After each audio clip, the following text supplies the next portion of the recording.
Here's another WEBchat interview, this time with Alex Goulandris, CEO of essDOCS, the leading or largest electronic bill of lading company. 10% of the world's Fortune 500 use them, a key player in making paperless trade happen. How long have you been operating, Alex? Thanks, Jack. We have our 10-year anniversary this week. Excellent.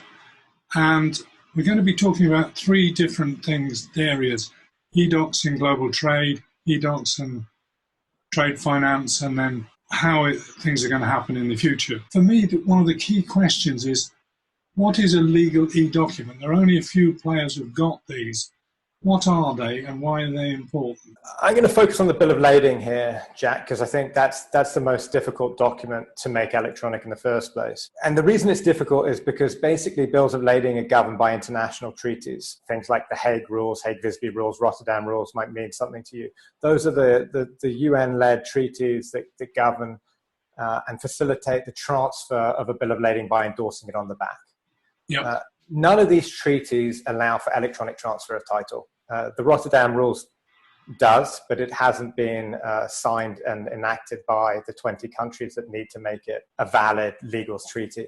So until that happens, the only way you can really create an EBL is either have a local legislation, which would make it valid in that one country, but there's a problem there because it wouldn't necessarily be valid in the country where the bank is or the country where the importer is. So that's not really a solution. Or you have a multi-partite contract that basically recreates the rights and obligations of a bill of lading.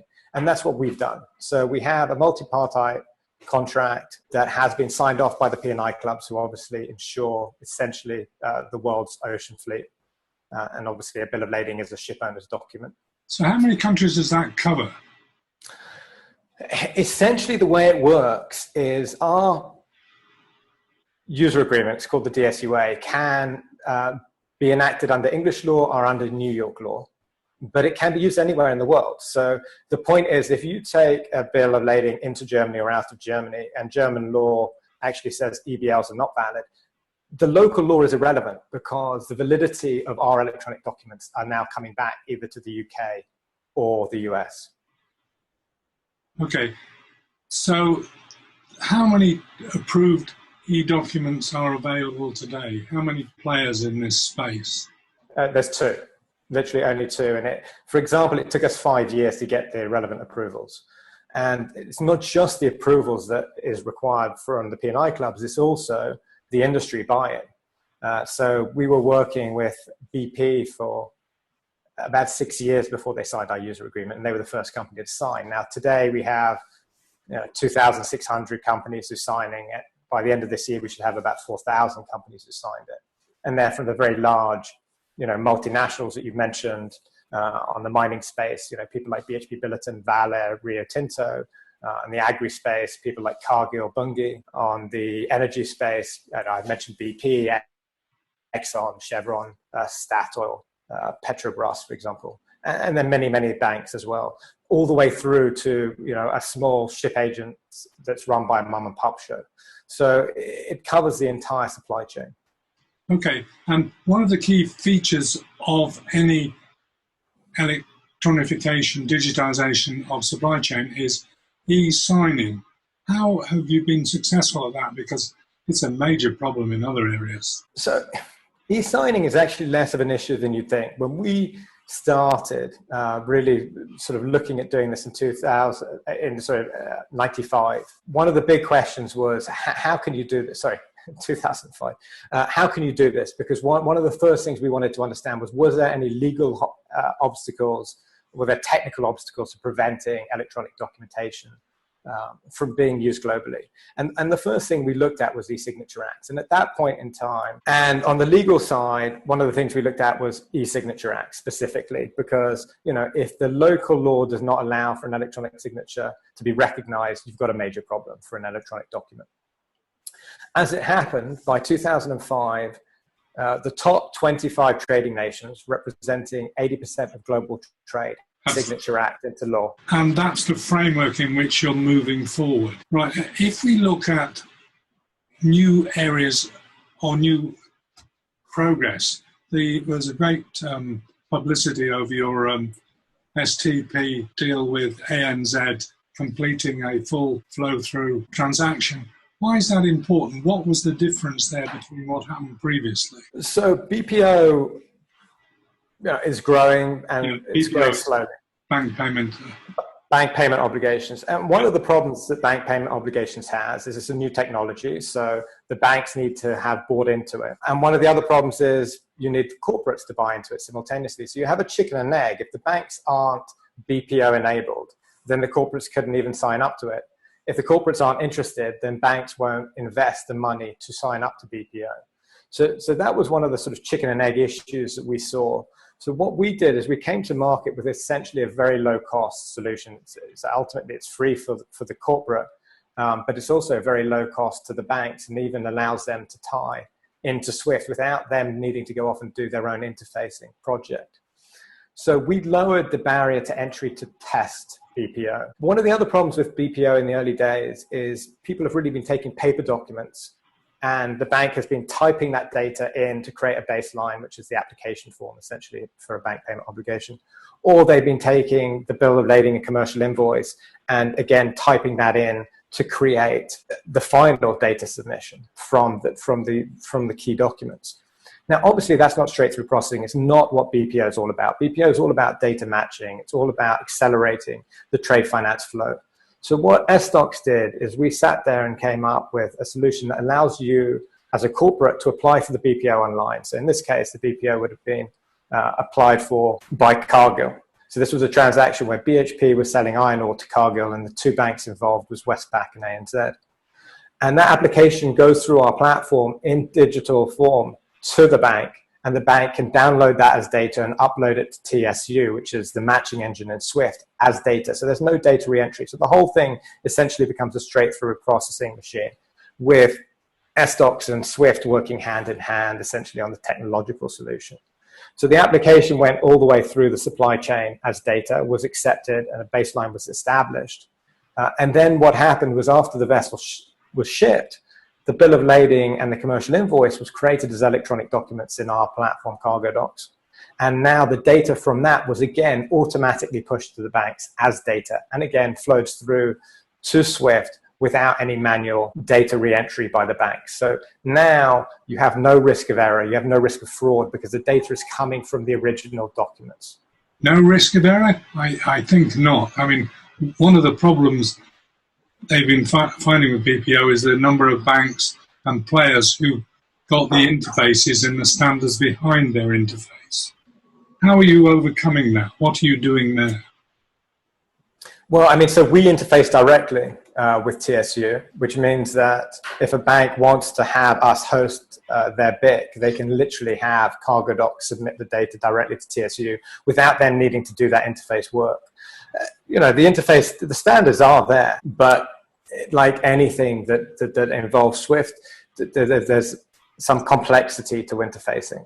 So one of the problems with BPO is many of these banks would be paying quite a lot of money to go off and build a fully integrated BPO solution, let's say in the region of 200,000 euros. And when you don't have a sufficient number of customers pushing you to do it, this is where the chicken and egg situation comes in. So us coming in, facilitating that interfacing, takes the burden off the banks. So is the future really as bright for BPO as Swift are claiming? I think BPO is a particularly interesting tool set. I think it's an interesting tool set for a number of reasons. But the primary reason is, if you look at the other areas of banks, let's talk about payments, let's talk about digital banking. We're seeing banks being attacked by fintech players, left, right, and center, and the core of that attack is better technology. BPO facilitates better technology in actually an existing work process that works pretty well. Now, here, obviously, I'm talking about using BPO, for example, to replace a letter of credit. And that's not what BPO is about. But it is an easy first step to test BPO out, if that's something you're interested in. Where our customers have been using BPO, or BPO Plus, because Plus eDocs, is really in trade lanes where the letter of credit is actually not fit for purpose. The sailing time between the buyer and the seller, or the export and the import country, is, let's say, 8 days. And if you have back-to-back letters of credit, it needs to go through 6 parties, even with electronic documents being transferred instantaneously from customer to customer. It's almost impossible to have the original document back with the master of the vessel at the discharge port. And this is where BPO can vastly accelerate the process, because obviously the documents don't go via the bank. Data matching is to a degree limited, right? I'm not matching the same level of data as I would be looking and verifying under an LC. But for me, where BPO will become particularly interesting is then expanding that into places where you have high volume transactions that similarly need some level of security between buyer and seller. But let's say trucks, let's say airlines, let's say short sea vessels. Again, where speed is important and regularity of trade flows are important. Everything that lets me accelerate my working capital, limit the amount of time that my credit line is left outstanding, lets me fully automate the process. Those are interesting. Is that really the future then of eDOCS and trade finance, that you're just accelerating the process and making it fit the requirements rather than the other way around? I think that's definitely part of it. I think acceleration is an important part, because fundamentally what we have with the container world and the airline world is you have cargoes moving at such a speed that the paperwork simply can't keep up. So there needs to be a realignment of the paper flows matching the actual transit. There's no doubt about that. But I think when I talk to customers, what they're really driven by when they look at e-documentations, automation is a big one. If I can take data, for example, off a bill of lading. So I'm going to use a specific example with some of our customers in Europe. They're using electronic documents for barges. Obviously here you have much higher flows than you would on a tanker shipment. Now on these barge bills of lading, they actually have timesheet information. If I have that as data and I can extract that as data, I can push it into a demurrage calculator. I can create an electronic invoice and I can send that invoice out. So that means that A, I haven't wasted people's time creating a demurrage calculation for what is a small amount of money. And B, I've got an invoice that is correct the first time and delivered almost instantaneously with this document that's being created. So automation is a big value-adding opportunity with eDOCS. And the other type of development we're seeing is the closed system supply chains like that operated by GT Nexus. Where would you fit in that sort of situation where effectively they're already trading with each other? And you're seeing more and more of these types of networks. So we have port community systems, we have governments talking about single windows. As you say, you have GT Nexus, you have Aviva, you have more and more of these platforms. So the question is, how do you transfer and how do you push data across these different platforms? How do you create interoperability? And I think that's the answer. The answer is interoperability. You are going to need these platforms to work together. And I think that's coming. I mean, we use a number of different partners to provide a totally paperless solution. Not when we take a customer 100% paperless, for example, the certificate of origin is done by a partner solution provider, not done by essDOCS. Now, from our customers' perspectives, they don't see that. They only see a seamless solution that lets them do the certificate of origin, the bill of lading, the invoice, and all the other documents electronically within our platform.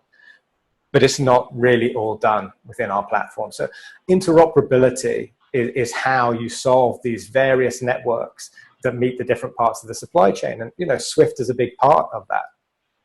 Okay, so you've got three pieces of the future. We've got acceleration, we've got automation, and then we've got interoperability. There's another key point, Jack, which is compliance. So obviously, yes, last year, every bank was talking about compliance in every meeting you go to. And now what we're seeing is compliance obligations are being pushed further down the supply chain, actually to the companies themselves. Electronic documents facilitates compliance in all sorts of ways. Obviously, in the most obvious way, if I have something as data, I can run an off-act check on it automatically and pull up a highlighted problematic shipment very quickly and far more accurately than I do it when I do it manually. And even when I say manually here, even cutting and pasting into an off-act checker is manual, because if I miss out the first letter of a corporate name, it won't match, and so it won't be flagged. So it's going to be much more accurate than potentially a lot of the ways people are doing it today. Also, you could take that further. A compliance checking tool could prevent people behaving in a certain way. So we have a container line who said to us, we have our OFAC checklists and our black AML KYC checklists, but we want you to prevent electronic documents being transferred to anyone on this list. And in an electronic world, you could do that. Obviously, in paper, you never could. So compliance is a major driver for e-documentation as well. So that's the fourth driver for the future of paperless trade, really. Well, thank you very much. That was most interesting. Thanks, Jack. Appreciate the time.